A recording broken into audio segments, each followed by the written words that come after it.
Oh, right. This is going to be my week 8 UFL power rankings. I had a fun week this week, so let's get started here.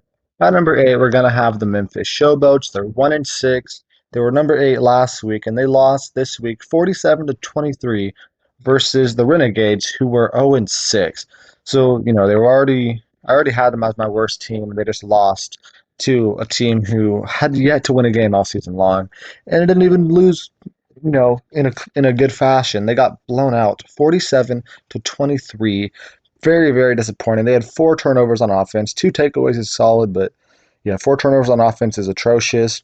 They let the Renegades rushing offense actually look good, which didn't be very, very bad to let this Renegades rushing game, you know, look good. So well, your defense was atrocious throughout the entire game. Your offense, you scored 23 points, but yeah, like I said, you had four turnovers, so not very good there either.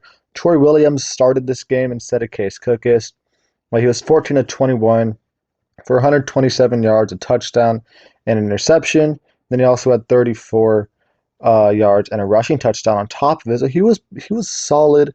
And they took him out in the fourth quarter, probably just because they were down, by 20 plus points. Put Case Cookus in, who came in, was 11 for 17 for 100 yards and a touchdown, which is fine. But then he had one interception and two lost fumbles. He only played a quarter of this game, and he had three turnovers. So not a good look there for Case Cookus. They had a couple receivers do really good. David Davis, 7 for 83 and a touchdown. Vinny Papale, 7 receptions for 55 yards and a touchdown. So their offense was not completely horrible, um, you know, despite the fact that they had four turnovers. That was basically the reason why their offense, wasn't good. But 23 points is fine. Four turnovers is not a good look. Letting up 47 points, not at all a good look right here. And going forward for Memphis, since you're already eliminated from the playoffs now, you don't really have a lot of hope going forward for the rest of this season. But I would still try to do your best here. Probably run it out with Troy Williams for the rest of the season. See what he can get you. But yeah, this has been a very bad season for Memphis so far. Number 7 is going to be the Houston Roughnecks, who are 1 and 6 as well. They lost this week 15 to 12 versus the San Antonio Brahmas.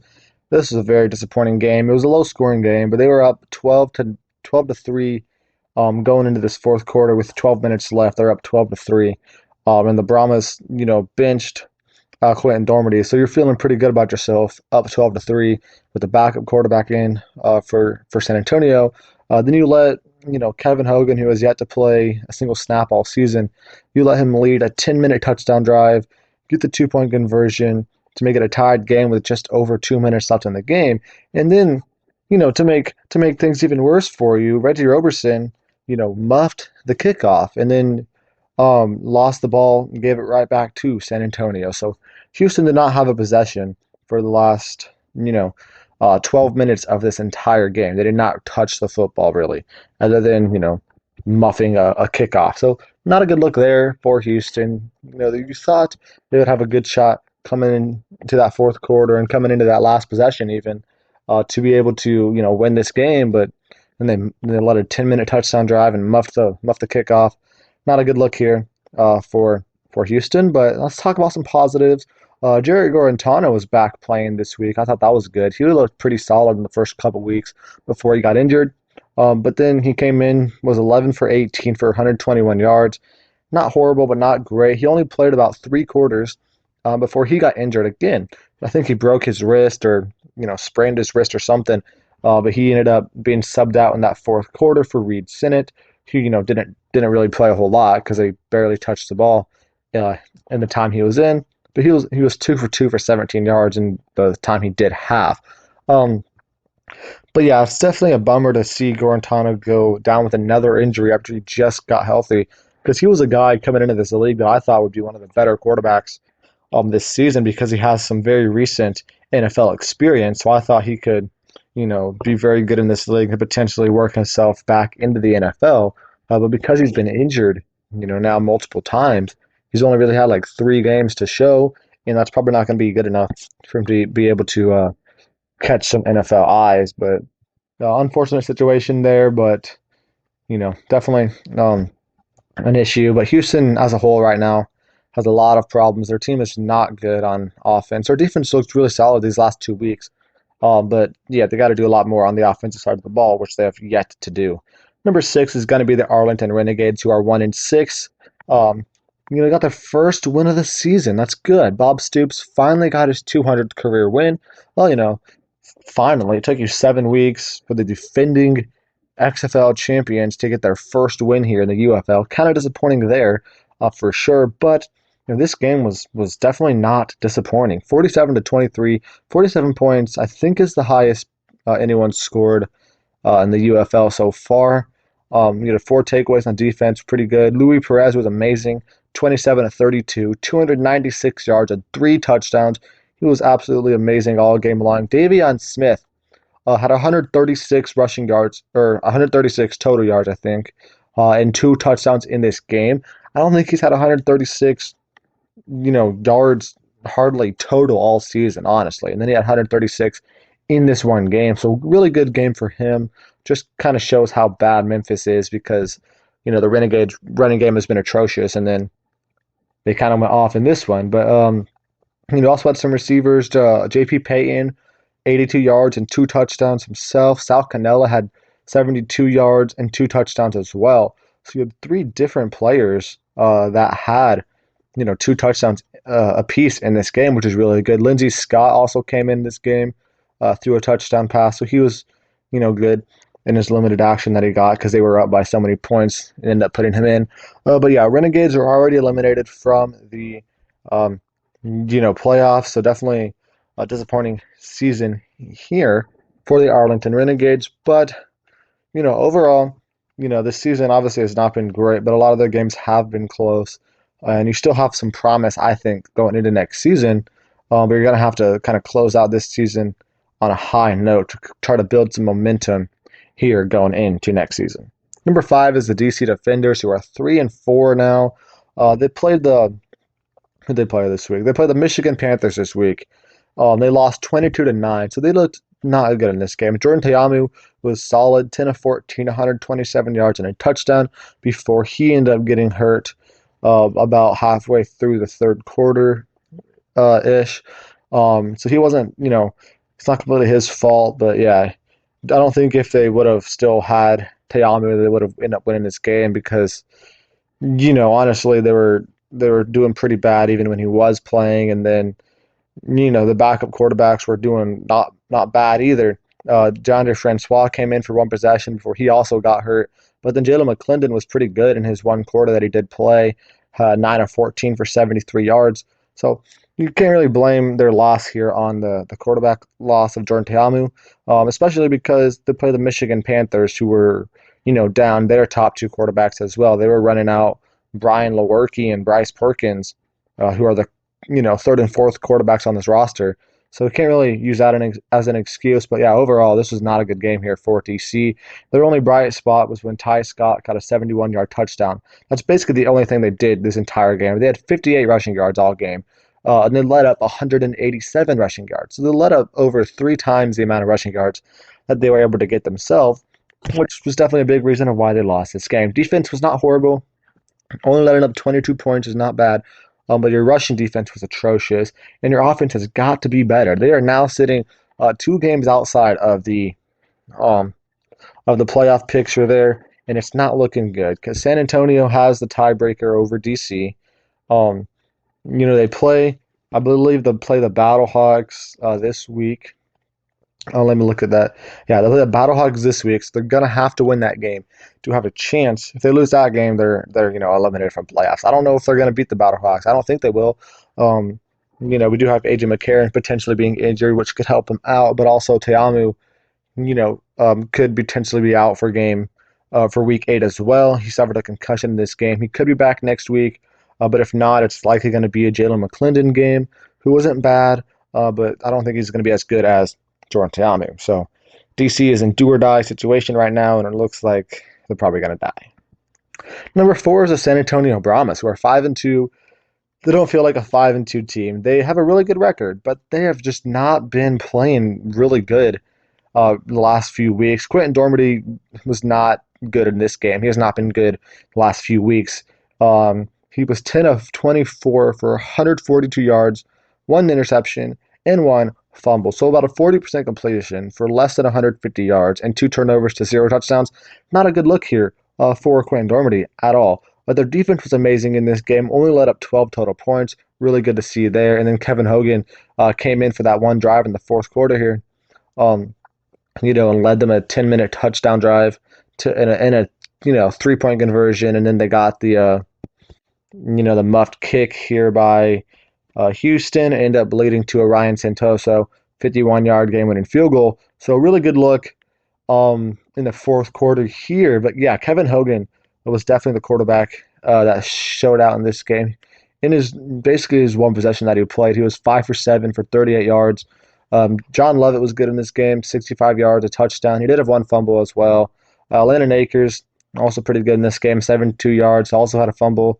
The first two possessions of this game for San Antonio started out with a drive inside the 10-yard line, and then a fumble, and then a drive inside the 10-yard line, and then another fumble. So not a good look there for the beginning of this game for San Antonio, but their defense kind of kept them in this game, and then they showed out in the fourth quarter when it really, really mattered. So that was a good look here. I would think that going forward, Kevin Hogan is going to be the guy. They said Chase Garbers could potentially be healthy for the playoffs, but probably not here for the next couple of weeks at least. As a team that's currently fighting for the number one seed here in the XFL conference, you do not want to lose a single game here because that's going to jeopardize those chances a lot. And right now, I do not think that Quentin Dormady is the best guy to win you football games. I think you got to go Kevin Hogan here full time. But yeah, now coming in at number 3 is going to be the Michigan Panthers, who are 5-2. They're a pretty good team here. Won 22-9 here versus the Defenders with their third and fourth string quarterbacks in this game. EJ Perry's been injured for a while. Danny Etling got injured last week. He could be back next week potentially. It was kind of a week-to-week scenario there. But Brian Lewerke and Bryce Perkins kind of held down the fort in this game. Brian Lewerke was not necessarily great, 5 of 13, 37 yards, and a rushing touchdown. Not horrible numbers there, but he didn't turn it over at all. But 5 of 13 is pretty atrocious.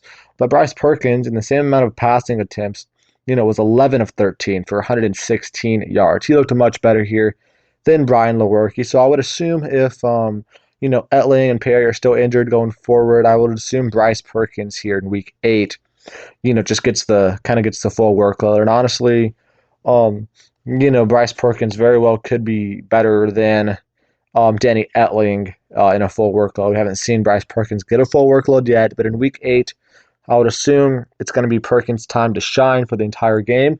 And if he plays good, I could definitely see him keeping the starting spot even when Danny Etling is healthy. But yeah, looking at these stats here for Michigan, they were pretty solid on the running game. They had 186 rushing yards. Really, really good there. Matthew Colbert had 137, averaging 8.6 yards per carry. Wes Hills had another 50 yards and a touchdown himself. So some really, really good numbers here for Michigan on the ground. Quarterback scenario, not great. But then again, it should be better next week, assuming Bryce Perkins is able to get the full workload instead of Brian Lewerke trying to get some as well. Number 2 here is going to be the St. Louis Battlehawks, who are 5-2. This is a very, very, very good game here. You're going to hear me talking about this for the next couple minutes here. They lost 30-26 versus the Birmingham Stallions. Their offense kind of struggled a little bit. 26 points is good, but they only had 214 total yards, which is not good there, compared to Birmingham's 347 yards. So definitely got outgained there quite a bit. AJ McCarron was 19 of 32 for 161 yards, one touchdown, and one pick. Not a horrible game, but certainly his worst game of the season so far, I believe. They still had some guys that were pretty good here. Jacob Saylor's 58 yards and 3 total touchdowns in this game, 2 rushing and 1 receiving, I believe. Hakeem Butler was good, 7 reception for 89 yards. But yeah, they did not start out this game well at all. They started the first couple of possessions with a punt and then an interception here by AJ McCarron, so not a good start for them. And they kind of, started getting the groove of things. And then coming down to this fourth quarter, this game did kind of come down to the last possession, which we kind of figured it probably would.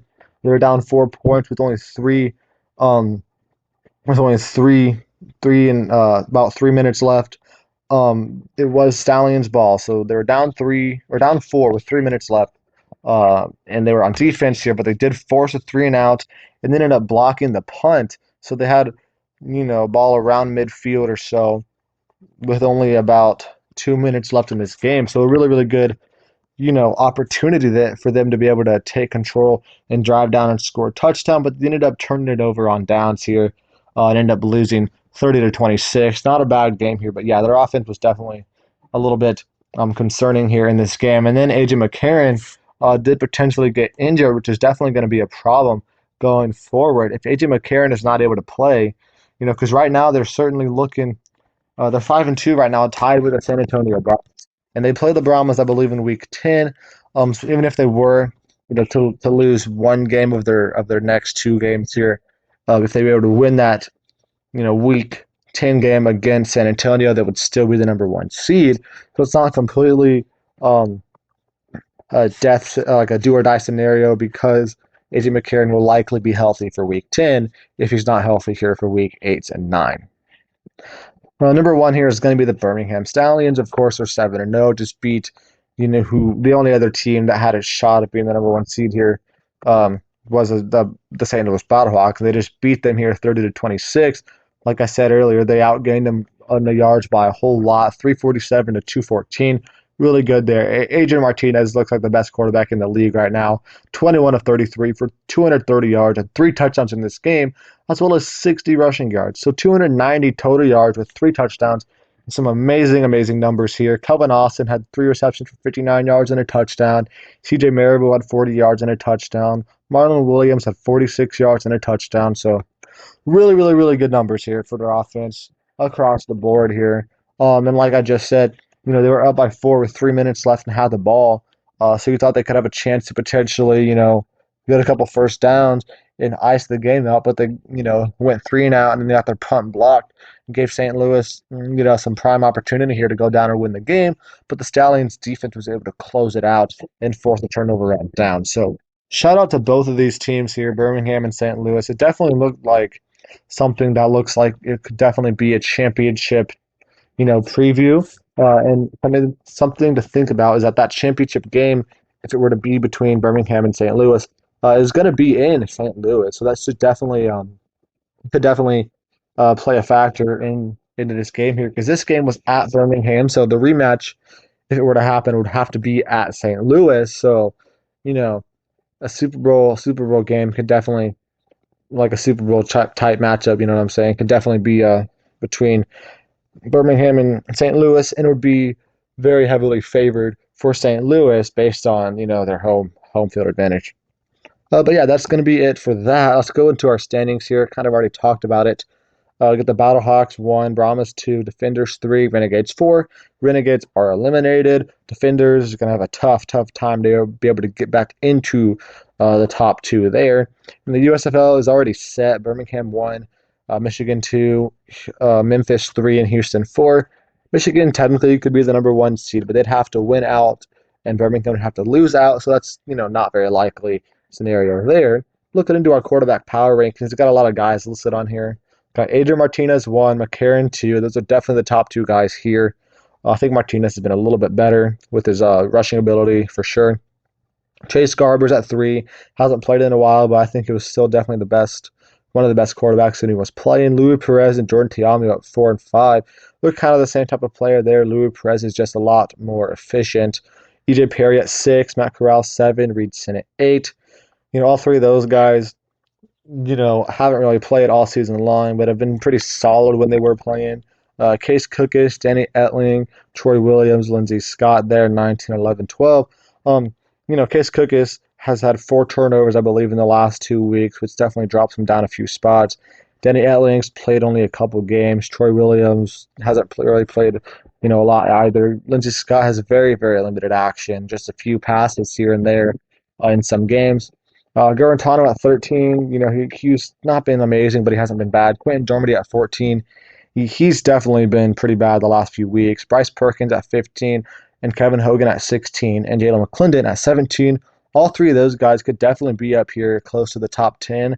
I just want to see kind of a more full workload here before I try to give them, a lot of respect here right now. Yeah, but looking at our attendance this week, this Memphis versus Arlington game here at Arlington had about 8,000 people. Not bad. 8,000 is definitely a solid uh, number to aim for at the very low end.